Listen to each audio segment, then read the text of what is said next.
মাদ্রাসার ছেলেরা, হ্যাঁ, এটা দেখে খুব আশান্বিত হয়েছে। এটা দেখে মানে বুকটা ভরে গেছে। অনেকগুলো মন্দির কিন্তু পাহারা দিচ্ছে মাদ্রাসার ছেলেরা। ছাত্র জমিয়ত থেকে আমরা তাদের সহযোগিতায় আমাদের এই মন্দির অবশ্যই রক্ষা পাবে। আসসালামু আলাইকুম রহমতুল্লাহি ওবরাকাতু। 2024 সাল বাংলাদেশ স্বাধীনতা লাভ করার পরে সংখ্যালঘু হিন্দুদের উপর কি আসলে নির্যাতন করা হচ্ছে? সাবেক প্রধানমন্ত্রী শেখ হাসিনার পদত্যাগের পরে সংখ্যালঘু হিন্দুদের বাড়িঘর কি আসলেই জ্বালানো হচ্ছে? বাংলাদেশ আপামর জনতা ও কওমি ছাত্ররা হিন্দুদের নিরাপত্তা প্রদানে কতটুকু ভূমিকা রাখছে? নাকি সংখ্যালঘু হিন্দুদের মাধ্যমে বাংলাদেশে কোনো ষড়যন্ত্রের বীজ বপন করা হচ্ছে? অনেক প্রশ্নের সামনে ঘুরপাক খাচ্ছে।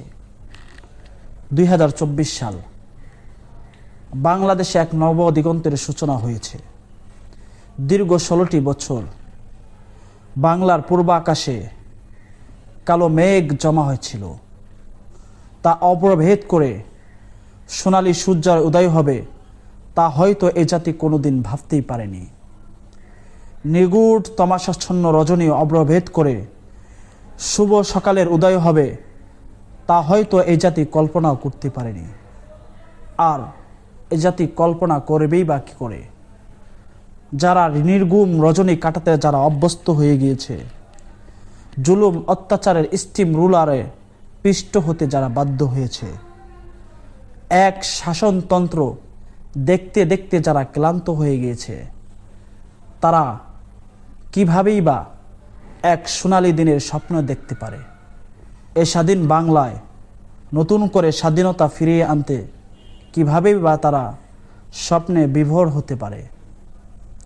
আল্লাহর নিয়ামতের কথা মানুষ অনেক শুনেছে, কিন্তু আল্লাহ তাআলার নিয়ামত এত তাড়াতাড়ি মানুষ পড়ে প্রস্ফুটিত হবে তা হয়তো কেউ ভাবতেই পারেনি।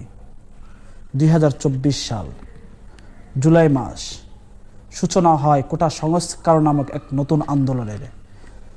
কে জানতো এই আন্দোলনে হবে দেশ ও জাতির সংস্কারের আন্দোলন? তখন কতটা সহজ হতো যদি ছাত্রদের দাবি মেনে নেওয়া হতো, কিংবা উপর মহল থেকে ছাত্রদের আশার বাণী শোনানো হতো।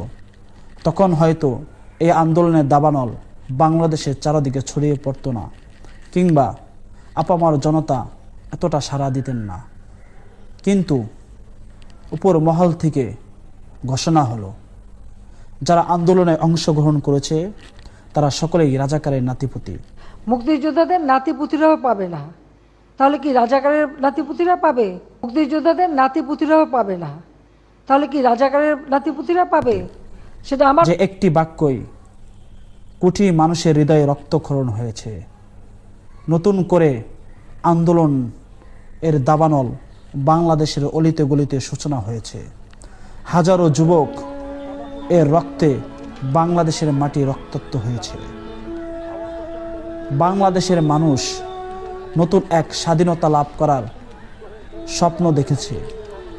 2013 সালে খুব দমনে ক্ষমতাসীন আওয়ামী সরকার খড়গ হস্ত হয় ও আওয়ামী সন্ত্রাসীদের ত্রিমুখী হামলায় হেফাজত কর্মীরা দিশেহারা হয়ে পড়ে। সেই ছাপলা চত্বরে হেফাজতের শুকিয়ে যাওয়া রক্তের বদলা নেওয়ার সময় এসেছে। সেই পিলখানা হত্যাকাণ্ডের চেপে রাখা কষ্টের প্রকাশিত করার এখনই মক্ষম সময় সুযোগ এসেছে।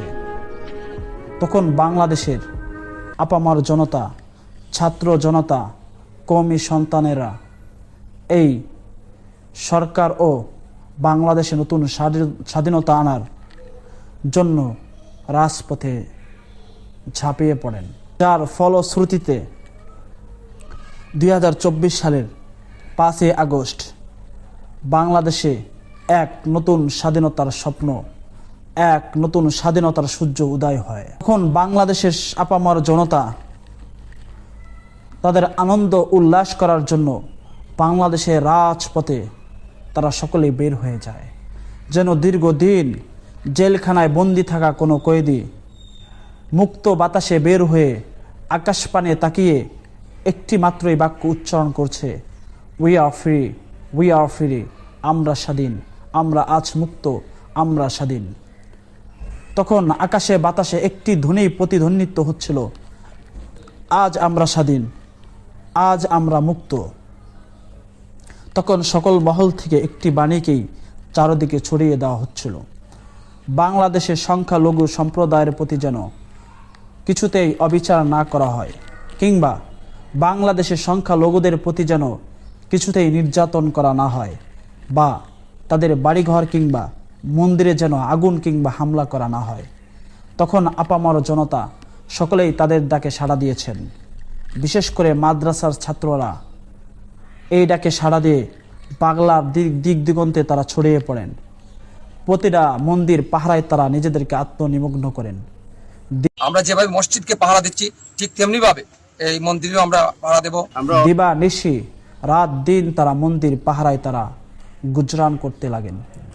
ফলে বাংলাদেশের হিন্দু সম্প্রদায় এমনকি তাদের পণ্ডিতরা পর্যন্ত বাংলাদেশের ছাত্র ওলামাদের প্রশংসায় পঞ্চমুখর হতে বাধ্য হয়েছেন। ছাত্র জমিয়ত থেকে আমরা তাদের সহযোগিতায় আমাদের এই মন্দির অবশ্যই রক্ষা পাবে। বিভিন্ন মন্দিরে দেখেছি, মন্দিরের সামনে বিভিন্ন মাদ্রাসা বা ইয়ের ছাত্ররা আমাদের মন্দিরের রক্ষণাবেক্ষণের জন্য পাহারা নিয়ে আছে। তারা নিজেরা পর্যন্ত মাদ্রাসার ছাত্রদের প্রশংসা করে বলেছেন, ইসলাম শিক্ষাই মূলত একমাত্র শিক্ষা, যে শিক্ষায় কোনো ভেদাভেদ নেই, ধর্ম শেষে ধর্ম বর্ণ কোনো ভেদাভেদ নেই, যে শিক্ষায় নেই কোনো ধনী গরিবের বৈষম্যতা, যে শিক্ষায় নেই কোনো দুর্নীতি, যে শিক্ষায় নেই কোনো ধনী গরিবের পরস্পরের প্রতি প্রতিহিংসা, আছে শুধু ভালোবাসা, সহানুভূতিশীলতা। যারা আজকে বলছে বাংলাদেশের মন্দিরে আগুন দেওয়া হচ্ছে কিংবা তাদের বাড়িঘর জ্বালানো হচ্ছে, সম্পূর্ণ এটা গুজব, সম্পূর্ণ এটা বিভ্রান্তকর একটি তথ্য। এবং প্রোপাগান্ডা চালাচ্ছে আমাদের সম্প্রদায়কে ঘিরে, সনাতন সম্প্রদায়কে ঘিরে।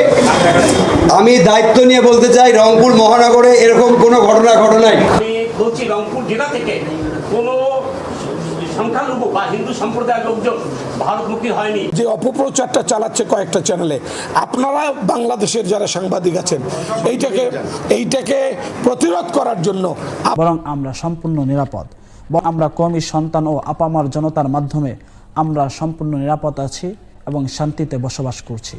সুতরাং যারা এই গুজব রটিয়ে বাংলাদেশের মানুষকে বিভ্রান্ত করার চেষ্টা করছে তাদেরকে প্রতিহত করতে হবে। যারা সাধারণত হিন্দুদের মাধ্যমে, সংখ্যালঘুদের মাধ্যমে বাংলাদেশে পুনরায় ষড়যন্ত্রের বীজ বপন করছে, বাংলাদেশের স্বাধীনতাকে নতুন করে নস্যাৎ করার আপ্রাণ চেষ্টা করছে, সাধারণ যারা হিন্দু রয়েছেন অবশ্যই আপনাদেরকে সজাগ দৃষ্টি রাখতে হবে, যাতে আপনাদেরকে কেউ ব্যবহার না করতে পারে। বাংলাদেশের কোথাও দেখাতে পারবেন না যে মুসলিম সম্প্রদায় কোনো মন্দির কিংবা গির্জার প্রতি আক্রমণ করেছে, কোনো মানুষকে অন্যায়ভাবে নির্যাতন করেছে, কোনো সংখ্যালঘু হিন্দুর প্রতি জুলুম করেছে, কোনো একটি মুসলমানকে দেখাতে পারবেন না। সুতরাং যারা আজকে সাধারণ হিন্দুদেরকে নিয়ে ষড়যন্ত্রের বীজ বপন করছে, মানুষের হৃদয়ে ঘৃণার বিষ ঢুকিয়ে দিচ্ছে, তাদেরকে সর্বত্র মহল থেকে অবশ্যই প্রতিহত করতে হবে। তারা যেন নতুন করে এই স্বাধীন বাংলাদেশে কোনো ষড়যন্ত্রের নীল নকশা বাস্তবায়ন করতে না পারে।